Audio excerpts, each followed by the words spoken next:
Hi, welcome back. So how's it been going for you so far? Hopefully you're starting to get used to the daily routine for peak performances, starting with your constraints, working back, leaving enough time to travel to work, buffer time in case you run late, time to get ready, shower and whatever, and refuel, working back again, 15 minutes from that, giving you a chance to get your daily routine for peak performances in place. Okay, so starting off again, just a very quick recap. Up in the morning, before you even leave the bed, put your hand on your chest just to get out of your headspace, so you're not commenting, latching, labeling, striving, and so just go somewhere quiet. Bring all your awareness to your hand on your chest, in for 5, out for 5. Do that for 4 to 5 minutes. Visualize what you need to achieve that day as if it's already happened. See the mental imagery clearly.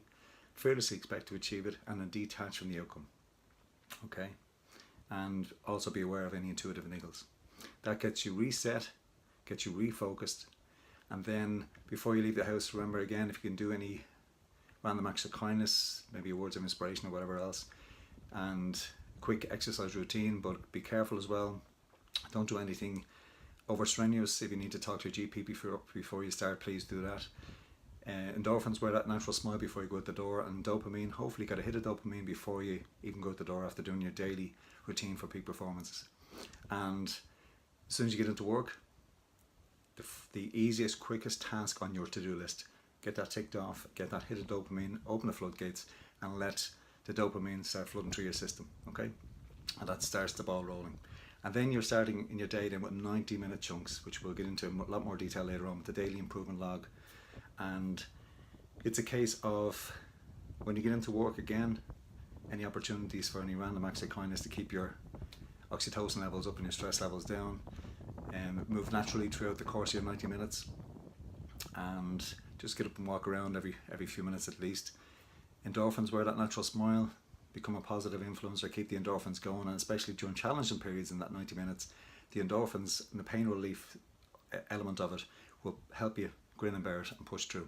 Okay, and dopamine, then just walking down through your to-do list, the high priority, high value, very important, very urgent activities. Okay, so you're focused purely on the process of achieving each of these sub goals, small manageable chunks, bite-sized chunks, rather than overwhelming yourself. And you're not getting caught up with any unnecessary interferences and distractions. That is key. Okay, and then again, so you build your 90-minute cycles over the course of the day, leaving yourself a good at least 30 minutes for lunchtime. And remember, in your downtime, when you get to your peak performance level, and when you're at the end of your 90 minutes, the start of the next 90 minutes, do a quick reset, refocus and refuel. Okay, so that's what we do at the start of every 90 minutes. And what I would do as well is I would use my phone or use a timer on the computer to set your 90 minutes. So you're doing your 90 minutes from the moment you get into work, 90 minutes, 90 minutes, 90 minutes until you get to lunchtime. Take your time off. When you come back in again, 90 minutes again. And later on we'll start to track our progress over the course of those ultradian rhythms with the daily improvement log, okay, which is in a couple of weeks' time. So again, decompress before you get into the house, reset, refocus on what you need to achieve over the course of the evening, whether it's a leisure activity, some quality family time, or even just some downtime, or maybe you're studying. So just visualize the desired outcome clearly, as if it's already happened. Fearlessly expect to achieve it, and detach, so you can go about your business then over the course of the evening. And you might even get a peak performance out of that as well. I very often do. Okay, and then around 9 o'clock at night again, just to reset, to get any cortisol out of your system, to get the vitality hormone going again, to allow the melatonin come into your system. And as a case of, remember, bringing the lights down, so your body starts to realize that it's time to start getting ready for a good night's sleep, and it starts to release the melatonin. And again, no overstimulating conversations or TV or any horror movies or news or anything like that. It's just prepare yourself an hour in advance of going to bed.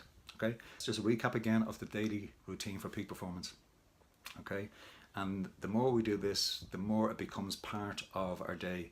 And when we start to set these rhythms, you'll start to notice huge improvements in energy levels and focus levels and productivity and creativity. Okay, so moving on to today's topic, which is dealing with challenges effectively with FLOW-Buoyancy. Okay, so if you just read this quote very quickly.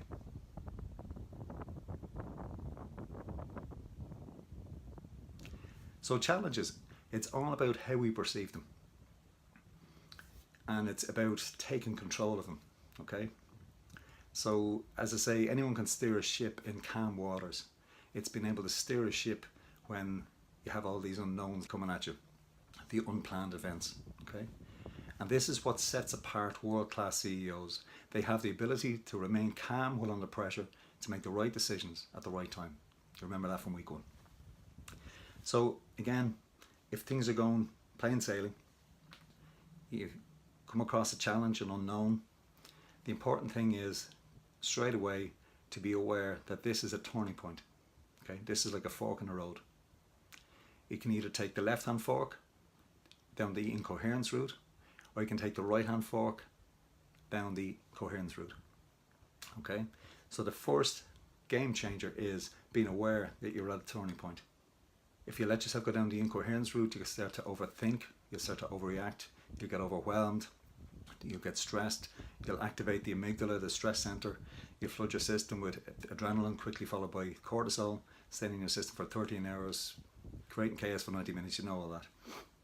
So remember back to week 1 as well, when in this fight, flight or freeze state, what happens is the emphasis is gone from your neurons, remember, and it's gone into your peripheries, your muscles, your hands, your feet, to get out of somewhere fast. This is a degraded mode of performance in terms of intelligence, performance levels, creativity and so forth. It is not the mode you want to be in to come up with the best solutions to a problem or a challenge. So again, the game changer is being aware that you're at a turning point when you come across a challenge. And the more you start to be aware of that, the more you stop and think, and you give yourself a chance to not react to it in the old way you may have been reacting to challenges. But with the neuroplasticity now, you can program yourself to respond in a measured way with whole body intelligence, whole body energetic efficiency, and a whole body coherence. If you come across a challenge, if you have the opportunity to take 5 and go somewhere quiet and get coherent, reset yourself and refocus. If not, just even put your couple of fingers there just to bring your attention to get out of your headspace. But ideally, it's more effective if you put your hand on your chest. So hand on chest, bring all your awareness to your hand resting on your chest. It will be difficult when you have a challenge because your mind's going to start racing. So it's a case of not fighting that, but just bring the awareness to your hand resting on your chest and start breathing through your nose for 5 and out through your mouth for 5. So just give that a go. So 1, 2, 3, 4, 5. Out through your mouth for 5. 1, 2, 3, 4, 5. Just keep that rhythm going now. So again, when you come across the challenge, if you get the opportunity to go away, reset and refocus. Refocus in terms of visualizing coming up with the best solution to this challenge in a timely fashion. And visualize it clearly as if it's already happened. Clear mental imagery. And fearlessly expect to achieve that, and detach from the outcome, how you will feel or be perceived, and detach from any doubts or negativity. Again, being mindful of any intuitive niggles, okay? If your intuition is prompting you in a certain direction, certainly explore that. And this now gives you the whole body intelligence. If you can do it for 5 minutes, brilliant. You've now got a bit of clarity in terms of what kind of direction you want to go. You don't necessarily have to see the solution. You just need to realize that you are getting out of your own way. You're focused on solving the challenge, not the unnecessary interferences and distractions that will drain your energy and get you into that degraded mode of performance. Okay? So again, reset, refocus, and the next game changer is when you come across a challenge, there's a lesson and an opportunity in every challenge, in every experience, past, present and future.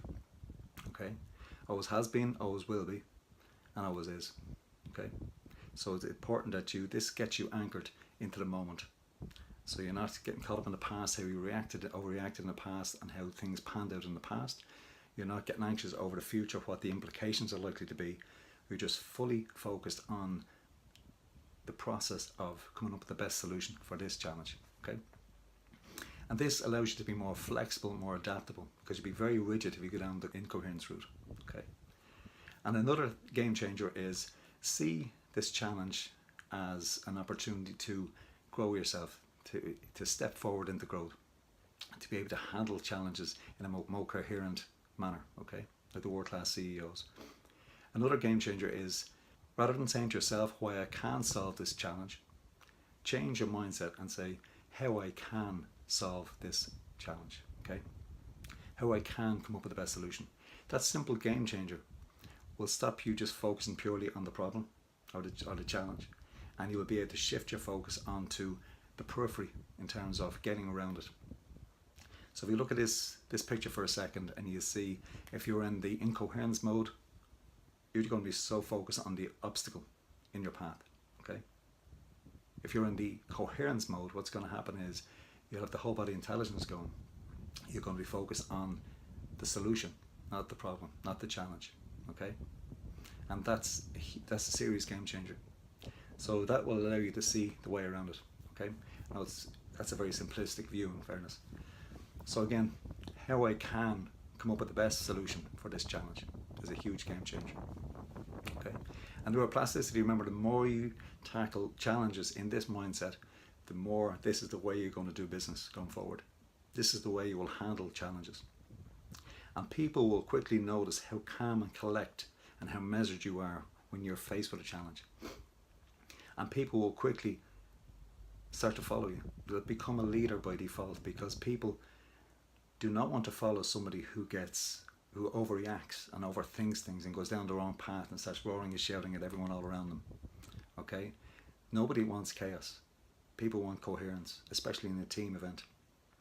They will follow somebody who is calm, collect, in this coherent mode, and seeing the solution as the goal, not the problem, okay?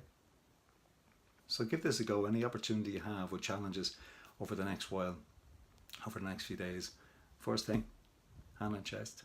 If you go away, take 5 minutes, hand on chest, reset, refocus, and then change your mindset in terms of how I can come up with the best solution, and be as flexible and open-minded as you can. And it might even be a case of, again, oxytocin, random act of kindness, even have a laugh or a joke in the midst of it. Very often making light of something can take the edge off, and especially in a team environment, it can take some of that stress levels down, and people will be a lot more open-minded, a lot more creative, and a lot more productive. And that's what it's all about. It's about coherence, it's about coordination, and it's about positive collaboration and moving forward as a team. Because if one person goes down the incoherence route and starts getting agitated and stressed and starts reacting and behaving in an uncooperative way, what happens then is that is infectious. People will just pay that forward, so you become a negative influence within the team. So it's about becoming a positive influencer and becoming calm, collect, and focused on the solution. That's the key. So again, give it a go over the next few days, and all the while fine-tuning your daily routine for peak performances, getting up at the same time, or even fine-tune that if you need to. Your 90-minute ultradian rhythms over the course of your day, de-stressing at the end of the day, getting some quality leisure time in the evenings, even if you can do some family time as well, even better. The important thing is, when you have some downtime, do something that gives you pleasure, do something that gives you achievement. That will give you the endorphins and give you the dopamine in the evenings, which is good. And again, reset around 9 o'clock. Bring the lights down low. Don't have your mind racing. So when you're lying in bed, you're set to go to sleep and have a good night's sleep, so your body, your nervous system can recover over the course of the night, okay? So your cells will regenerate rather than degenerating quicker than they can regenerate, okay? So that's it. Talk to you in a few days. Take care.